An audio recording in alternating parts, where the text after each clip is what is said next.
एक दिन गौतम बुद्ध के पास एक युवक आया और उसने गौतम बुद्ध से कहा कि मैं अपनी बुरी आदतों को छोड़ना चाहता हूँ। फिर गौतम बुद्ध ने पूछा कि कौन कौन सी बुरी आदत है तुम्हारी। फिर युवक बोला कि महात्मा, मैं शराब पीता हूँ, मैं जुआ भी खेलता हूँ और भी बहुत सारी बुरी आदतें हैं जिन्हें कहने में मुझे शर्म आती है। तब भगवान बुद्ध ने कहा कि आज से ही सारी आदतें छोड़ दो। फिर युवक बोला कि महात्मा, एकदम से कैसे ये आदतें छोड़ दूँ, ये आदतें तो धीरे धीरे ही छूटेगी ना। तब भगवान बुद्ध ने उस युवक को एक बात सुनाई और कहा कि एक समय की बात है, एक संत के पास एक धनिक युवक आया और उन्हें सहस्त्र स्वर्ण मुद्राएं देने लगा। फिर संत नाराजगी भरे स्वर्ण में बोले कि चलो मेरे साथ और मेरे सामने ही ये सारी मुद्राएं गंगा नदी में फेंक दो।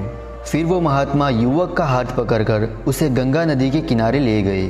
फिर युवक ने वो सारी मुद्राएं गंगा नदी में फेंकने का प्रारंभ किया, लेकिन उसने सोचा कि एक एक करके गिनकर फेंकूं और शाम तक वो मुद्राएं फेंकता रहा।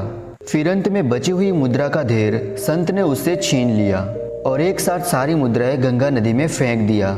संत ने उस युवक से कहा कि इन स्वर्ण मुद्राओं को एक साथ ना फेंककर तुमने एक एक करके गिनकर फेंका है। इससे दो बातें खुलकर सामने आ गई है।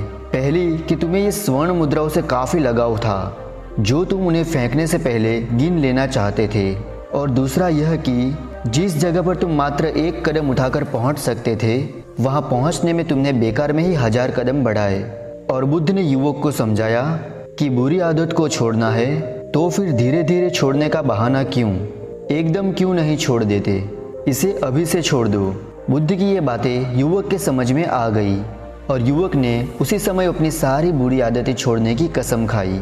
तो दोस्तों, अगर आपको भी बुरी आदतों को छोड़ना है तो उसे छोड़ने के अंदर समय मत लगाओ, उसे आज से और अभी से ही छोड़ दो।